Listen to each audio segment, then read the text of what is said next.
Hey boys, welcome back to the channel where we are going to be previewing State of Origin Game 1 for 2022. Big, State of Origin. It's obviously it's the best time of the year, but also can be a frustrating time of the year for rugby league for sure. Like Origin, there's nothing better. There's nothing better than State of Origin, that's for sure.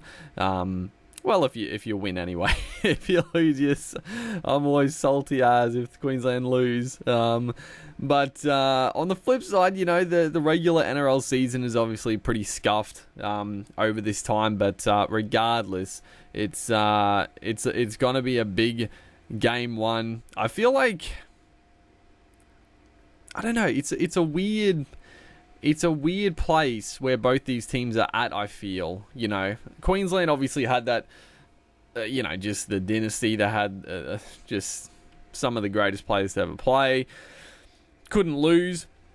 New South Wales definitely had they had the ascendancy for a few years there. Queensland did get a nice little series win in between, but New South Wales have been on top, in terms of caliber.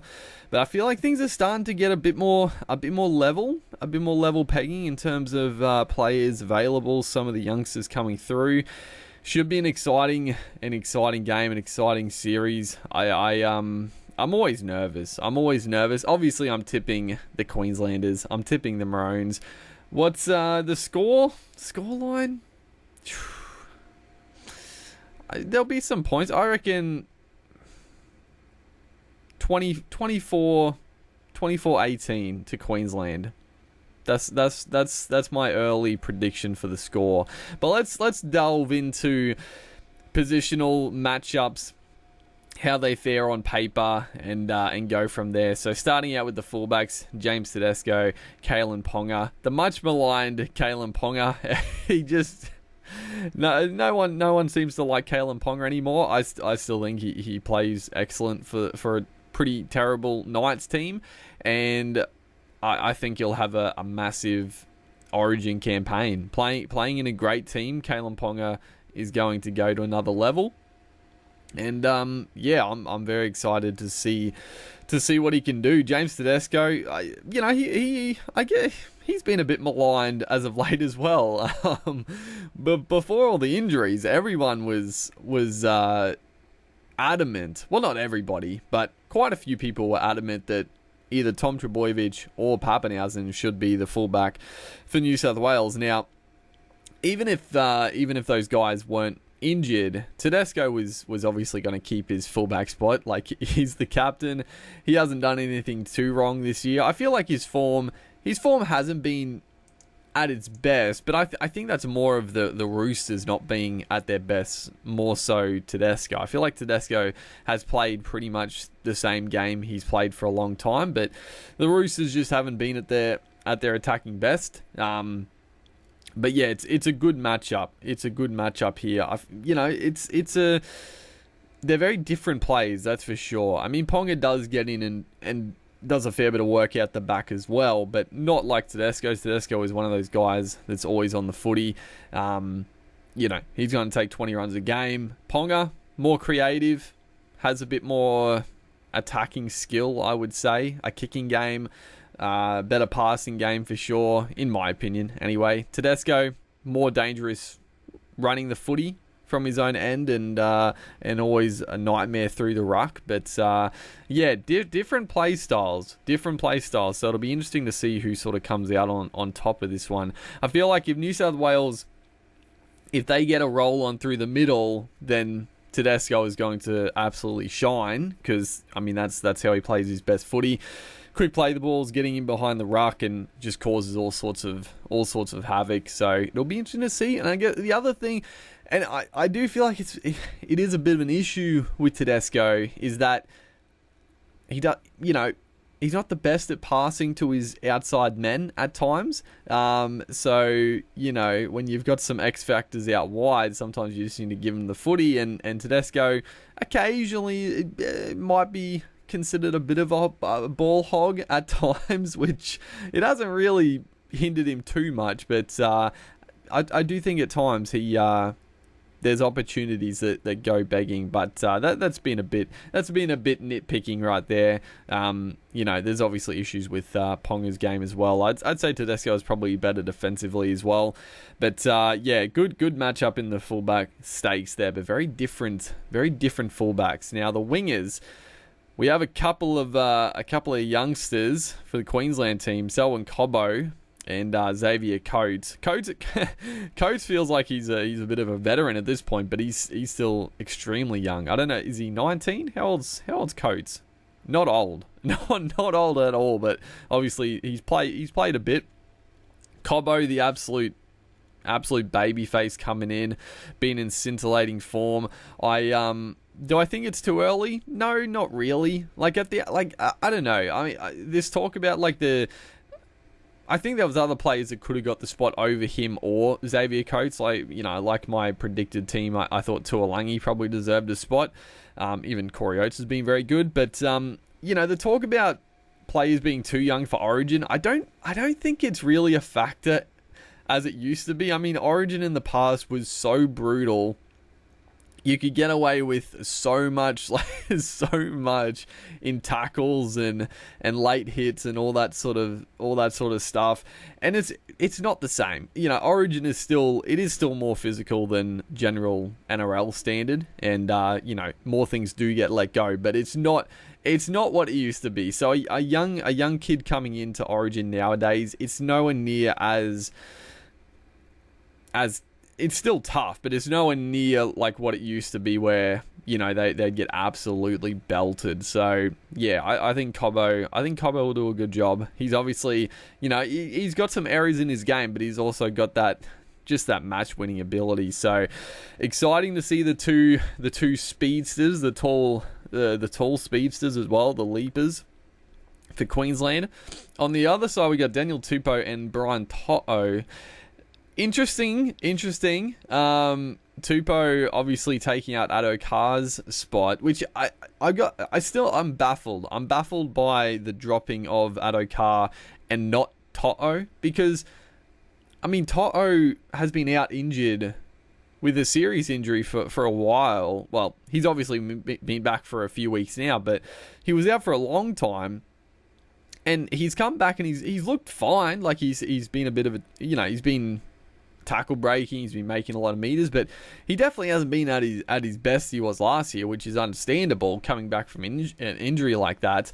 So I'm shocked that they dropped Addo-Carr for Tupou. Like I could understand them dropping To'o because he just hasn't played, he hasn't looked exactly match fit in the last couple of weeks, but I'm sure To'o is going to be a nightmare in Origin regardless. But I am just shocked that Addo-Carr was dropped. If they were going to drop someone for Tupou, who I think has been very good this season, and I get the point of sort of countering the leaping advantage of Coates and Cobbo, but then you've got To'o on the other side of the field who's got to mark one of them. So I don't understand it. And I mean, Addo-Carr is definitely better in the air than To'o. It's definitely one of his weakest parts of his game. It's just how it is. It's obviously going to be one of his defensive aspects that he's going to struggle with compared to some of the other wingers in the comp. So I don't know. The selection, it was a bit strange in my mind, but both these guys very good out of their own end. I mean, the back three just are going to be meter eaters for New South Wales all night for sure. All love to run the footy, all take the tough yardage. So that's definitely an advantage for New South Wales. Queensland, Ponga, Cobbo, Coates, definitely not as heavy in terms of runs. I mean, Cobbo and Coates do take the tough carries, but they're not a To'o and a Tupou, I would say, out of the own danger zone. So they're gonna have to put their heads down and get in the dirty work for Wednesday. The centre pairings are very interesting as well. So Valentine Holmes, Dane Gagai were just clear Queensland centres. Gagai, obvious. Holmes has been excellent. I think he's been very, very good for the Cowboys this year at center. I still think he's probably a fullback is his best position, but he's made a great fist of center, and yeah, I think he'll do very, very well. Tony Staggs and Jack Whiten for the Blues. Now, I don't know if there's any like late mail coming out that they are going to switch Crichton and Whiten, on game day as a bit of a, a trick, I guess. But I cannot understand the Whiten pick at center. I mean, if they don't do a late switch, I'm just going to be baffled. I just don't understand it. I mean, Whiten's a good player. He's good defensively. He's a strong runner of the footy, but he's not a center, and defending at center is a lot more than just, the one-on-one ability. It's a tough spot to defend, and Whiten has been found out before playing center for the Blues. So I don't understand it. I cannot fathom that he's not going to make a late switch and Stephen Crichton won't start at center. Surely that'll happen. Like, it just doesn't make sense. It just doesn't make sense why Whiten wouldn't be the utility and Stephen Crichton wouldn't be the goddamn center. I don't get it. And then obviously Tony Staggs. Obviously Staggs I'm very worried about. He's just an absolute monster. Obviously, there's a lot of people are. I see some people on Twitter bringing up like stats of like missed tackles, and Staggs is one of the higher averaging missed tackle players in the comp. But it's one of those ones where the stats don't tell the story. Like it's like these people look at the stats but don't actually watch the games, because Staggs, I don't think there has been a game this year. I say that. I'm sure someone will pick up one game whereas the opposing center destroyed him. And I think, funnily enough, I think Valentine Holmes destroyed him when the Cowboys versus the Broncos. But other than that, like, Staggs has pretty much shut down every center he's opposed to. Like, just he rushes defensively, which occasionally does create a missed tackle because the player is able to sort of bump away, but he comes again. Like, it's not like a missed tackle that leads to a try or leads to a line break. They brush off a little bit, but he comes again. He's just got the tenacity. He's just always in your face, and defensively, it's very misleading. So I think Staggs deserve the spot, and like I said, I'm very worried about Staggs absolutely running riot. Hopefully he just has a shocker. I'm sorry, Staggs, I love you, but I hope you have an absolute shocker. He is capable of of having a shocker. So I'm praying that it's in this game. I apologize, Staggs. Then we move into the halves, which very, very self-explanatory. Cameron Munster, Cherry Evans, Jerome Luai, Nathan Cleary. I look at it this way: Cameron Munster is better than Luai, Cleary is better than Cherry Evans, and sort of, but it's very even. It's very even, all things round. Cherry Evans has a very good kicking game. Munster, the running game is just phenomenal. Luai also the X factor there. Cleary, the kicking game is exceptional. Very, very even. It's hard to sort of, you can't really pick them apart. I don't think. It does more come down to the forwards. And this is true with the backs more so as well. The back five is just how do the forwards go? Like, who is winning the battle through the middle, and that dictates who is going to get on top with attacking play and who can actually get the ball out wide to their strike players. So yeah, the back lines are exciting. Like, there's some very exciting plays in these two back lines. I still keep going back to the Jack Whiten center debacle, but I'm sort of just reading it as Freddie's just trying to, I don't know. He's being a little sneaky boy, acting like it's clever to put one there, and then he's just going to switch and have Crichton start. But it's not clever. It's just stupid. And surely that's what's going to happen. I just can't see it not happening. But other than that, like, they're very even on paper, I would say. strike all across the board, and I'm keen to see some of these young boys rip in, and a few debutants as well for either back line. Then we move into the props dummy half. So this been a bit interesting, the selections here. Not in terms of front rowers. Tino, Payne Haas, Junior, Josh Papali'i, they were lock-ins for the front row. Both of them, I mean, just really good props. Really good prop pairings, these one. Payne Haas, Junior Paulo, and then Papali'i's just been doing it for so long. Tino, I think, has been exceptional for the Titans in a terrible Titans team. Again, he cops a bit of flack at times. I mean, people just love to hate on players, don't they? But, at times his hands let him down. But, I love Tino. I'd have him at my club in a heartbeat. So, yeah, very, very strong opening prop starters here. Both with some skill as well. Paulo and Papali'i definitely have the offloading ability. Payne Haas, Tino are more just sort of tuck it under the arm and roll forward. But, Paulo and Papali'i have a little bit of skill about them. And then the dummy half. So we have Ben Hunt and Damien Cook. So, like I said, I feel like Api Koroisau is I think overall a better dummy half than Cook, and I think he would gel well better with Cleary and Luai and the other Panthers boys. But Cook, again, he hasn't done anything wrong. He hasn't done anything bad to be dropped, and he's actually been playing probably better than he did last year. So Cook was obviously going to get reselected. And again, Cook, if the Blues pack is rolling forward and they have the momentum, then there's no better dummy half in the comp to sort of push forward on that momentum. And then Ben Hunt starting over Harry Grant, I actually really like this decision to start with Ben Hunt. Really strong defender, has a good kicking game from dummy half. Obviously, he's naturally a halfback, so he's got a good kicking game. And he'll just take this. He'll take the sting out of the opening 20. Harry Grant, I don't.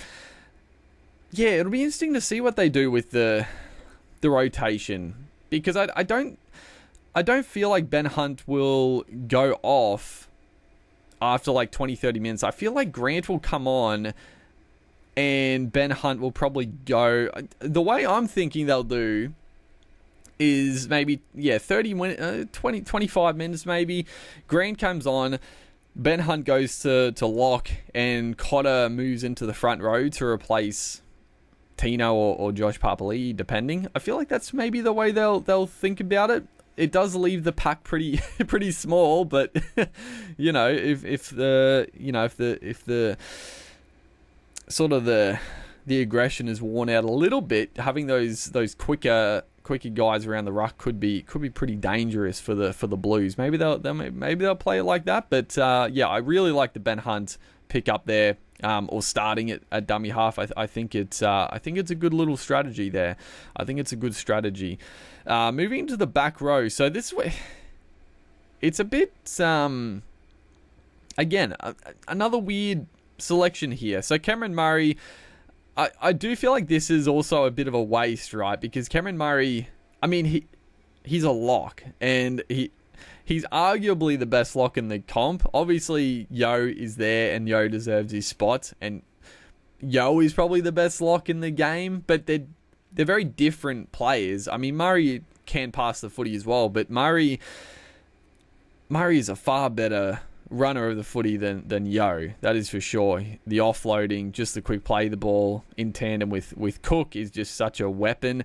And on the edge, he's just a bit wasted on the edge. I feel like he'll do a good job, and I'm sure that there'll be a bit of sort of switching up. I'm sure he'll go into the middle at points and play more of that 13 role, and maybe Yo will go out wider, because I mean Yo played second row pretty much his whole career when the Panthers were shit and he was shit, and now he's turned himself into one of the best locks in the comp. But I'm sure Murray will go into the middle at stages, but yeah, I don't know. Just on the, and I mean, there's no other way to do it because, like I said, Yo deserved the spot, but yeah, Murray on the edge isn't ideal, I would say. And then Tariq Sims is just a.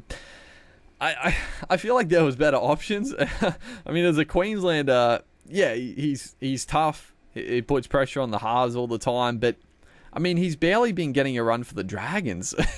He's barely been making the starting side for the Dragons. I don't really know why he was retained. I mean, yeah, he was one of the best for the Blues last year, but I feel like there's just better options there. Like, personally, I probably would have gone with Ola Kawatu. And as a Queenslander, I'm very happy they didn't go with Ola Kawatu or Kalamatangi. Or even a Frizzell, I think, deserved the spot over Tariq Sims. But, I mean, I don't know. I'm pretty happy they picked Tariq Sims. I think he'll do a good job, but I don't know. It's one of those ones that I think there were better options to go. And then the Queensland back row, Kurt Capewell, Felice Kafusi, and Ruben Cotter. So Ruben Cotter, love to see it. I mean, I thought he'd probably get a bench spot and maybe Pat Carrigan would start, but I like Cotter starting. I mean, he's just going to rip in. He's just going to rip and tear. And, I mean, you sort of want that at the opening stages. You know, he can play big minutes.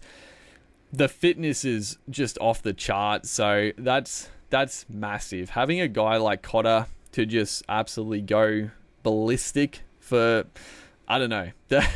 Origin's a fast game, so he's not going to be able to play the minutes he has been for the Cows, but he's gonna rip in and play some decent minutes. So it's exciting to see. Kafusi, again, I feel like the Queenslanders had better options, but I do understand. You know, they do have plenty of young guys as Queensland team, so they do have to, you know, having some experienced heads is nice. And Kafusi, you know what you're going to get. I mean, it is similar to Tariq Sims, really. I mean, both those guys I feel like could be better options elsewhere, but, you know, they're going to do their job. They know what they got to do.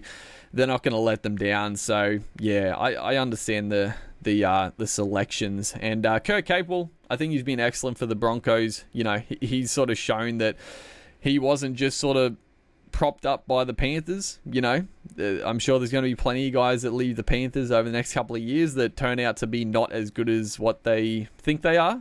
But Kurt Capewell, he's gone to the Broncos, and I feel like he's gone to another level. He's been excellent as a leader there and doing a fine good job. So very, very nice forward packs for both sides. I honestly, I don't know. It's tough. The front row is extremely tough. The back row also extremely tough. I don't know. I don't know, man. It's a tough one to pick there. And then the bench. We got Stephen Crichton. Like I said, I can't see it not being Jack White, but Stephen Crichton for now. Liam Martin, Regan Campbell-Gillard, and Ryan Madison. And then Harry Grant, Lindsay Collins, Pat Carrigan, Jeremiah Nanai. So a pretty exciting Queensland bench. I mean, Harry Grant as that 14 is an absolute danger for the New South Wales side. Absolutely.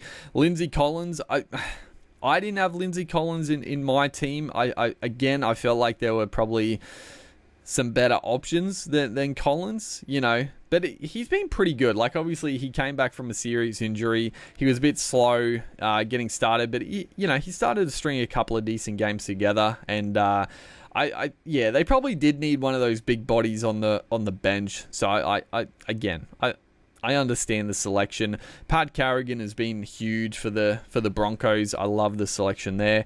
And then Nanai, again, I didn't have him in my team. He is one guy I probably think maybe it is a bit early for Nanai, but he got the nod, and I mean he is the X factor on that bench. It'll be very interesting to see how they play Nanai, because I don't really see him coming in on the middle, and then who does he replace? Kafusi, Capewell? I don't know.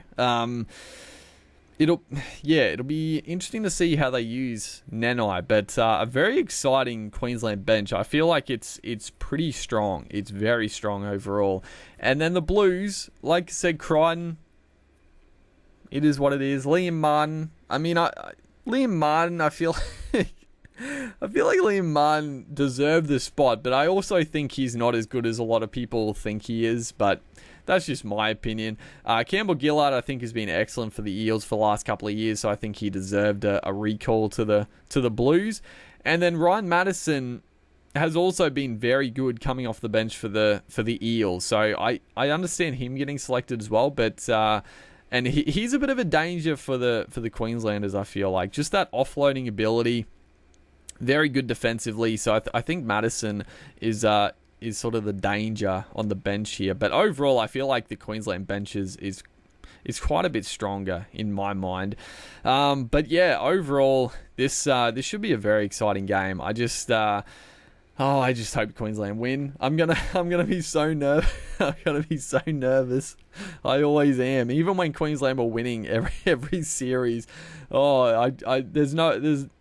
Honestly, there's nothing that gets me more nervous than the lead up to Origin and watching it. But yeah, there's some X Factor. There's some youngsters. There's a couple of old heads. It's a good time for Origin. I feel like it's sort of a new, a bit of a new stage of it. Obviously, the halves are similar, and the halves are going to stay the same for a while. I would say Cherry Evans out of these guys is the first that's going to go, but everyone else is a bit, a bit newer to the arena, I would say, apart from obviously the guys that have been there for forever. But yeah, hopefully you guys are enjoying the rugby league content. Let me know.